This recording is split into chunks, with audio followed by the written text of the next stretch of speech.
Hello bachcho, let's see the question. The question says in the given figure AM is perpendicular to BC and AN is the bisector of angle BAC. If angle B is 70 degree and angle C is 35 degree, find angle MAN. तो हमारे पास एक figure given है। इसमें बस क्या है, जो AM है ना, ये हमारा परपेंडिकुलर है BC के। जो AN है ये क्या है, हमारा बाइसेक्टर है एंगल BAC का। अगर हमारे पास एंगल बी है 70 डिग्री के, हमारे पास एंगल सी है 35 डिग्री के, तो हमको फाइंड करना हमारा एंगल एम ए एन किसके इक्वल होगा।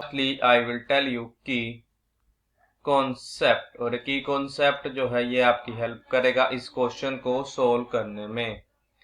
तो हमारे पास की कॉन्सेप्ट ये कि हमको पता है कि सम ऑफ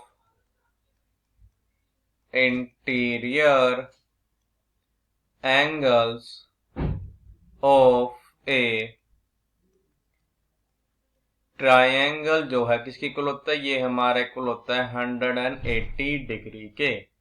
अब हम करेंगे इसकी कॉन्सेप्ट की हेल्प से अपने क्वेश्चन को सोल्व। फिर अब क्या आ जाएगा कि इन ट्रायंगल, हमारे ट्रायंगल ए बी सी में इसके इंटीरियर एंगल का सम जो इसे इक्वल होगा 180 डिग्री के। तो हमारे पास आ जाएगा कि एंगल बी ए सी, फिर आ जाएगा plus angle A B C, फिर आ जाएगा plus angle A C B, ये हमारा इक्वल होगा 180 डिग्री के। तो हमारा क्या इंप्लाई करना पड़ेगा, this implies that angle B A C फिर है प्लस।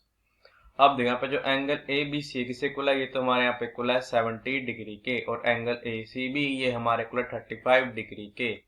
तो हमारे पे यहाँ पे 70 degree plus 35 degree, this is equal to 180 degree. तो हमारे जाएगा दिस इंप्लाइज दैट की एंगल बी ए सी ये हमारे आ जाएगा 180 डिग्री हो जाएगा माइनस 70 डिग्री प्लस 35 डिग्री हमारे जाएगा 105 डिग्री।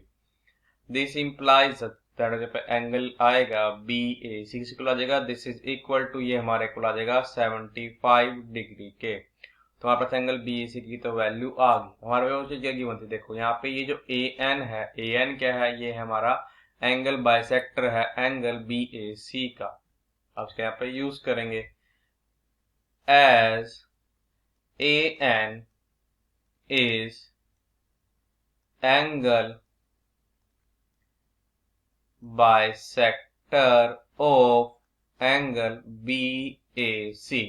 तो आपके इंप्लाई कर देगा दिस इंप्लाइज दैट यहाँ पे कि एंगल बी ए एन जो है ये हमारे इक्वल होगा half of angle B A C के। तो यहाँ पे आ जाएगा अब कि दिस इंप्लाइज दैट कि angle B A N is equal to half of, अब देखो जो हमारा एंगल बी ए सी किससे इक्वल है, ये तो हमारे इक्वल है 75 डिग्री के। तो हमारे पास जाएगा दिस इंप्लाइज जब एंगल आएगा बी ए एन ये हमारे को आ जाएगा this is equal to 75 degree divides by 2।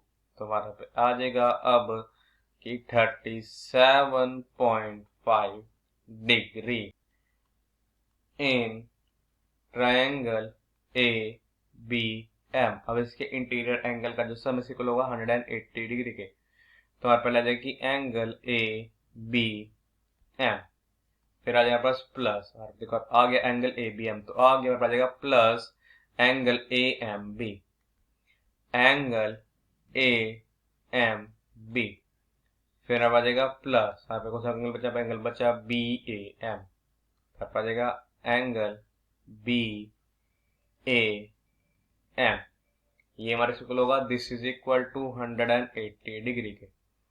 तो हमारे पास आ जाएगा दिस इंप्लाइज दैट, अब देखो हमारे पास यहाँ पे जो एंगल है ए बी एम ये तो हमारे से इक्वल है, ये हमारा इक्वल है 70 डिग्री के, और एंगल ए एम बी ये हमारे इक्वल है 90 डिग्री के। तो हमारे पे आ जाएगा यहाँ पे 70 डिग्री प्लस 90 डिग्री, फिर आ जाएगा प्लस और एंगल बचा, फिर एंगल बचा हमारा B A M plus angle B A M this is equal to 180 degree. तो आप बचेगा this implies that 70 degree plus 90 degree बचेगा 160 degree. Plus angle B A M, ये हमारा इक्वल से होगा 180 डिग्री के। तो हमारे को इम्प्लाई ये कर देगा कि जो हमारा ये है एंगल है बी ए एम, ये हमारे इक्वल है 180 डिग्री माइनस बचेगा 160 डिग्री। दिस इम्प्लाइज दैट कि एंगल बी ए एम जो है ये हमारे इक्वल आ जाएगा 20 डिग्री के।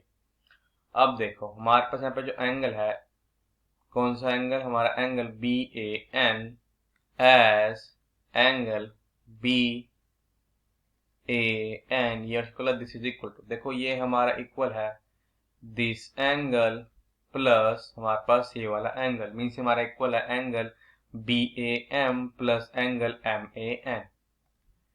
Angle B A M plus angle M A N के, तो हमारे पास जाएगा this implies that angle B A N हमारा इक्वल है 37.5 डिग्री के, which is equal to B A M हमारा इक्वल है 20 डिग्री के प्लस एम ए एन, ये तुमको करना है फाइंड। तो पे आ जाएगा यहाँ से कि दिस इम्प्लाइज दैट हमारे पास एंगल है एम ए एन, ये हमारे इक्वल आ जाएगा 37.5 डिग्री माइनस 20 डिग्री के। दिस इम्प्लाइज दैट कि एंगल एम ए एन जो है ये हमारे को आ जाएगा 17.5 डिग्री के, ये तुमको करना था फाइंड।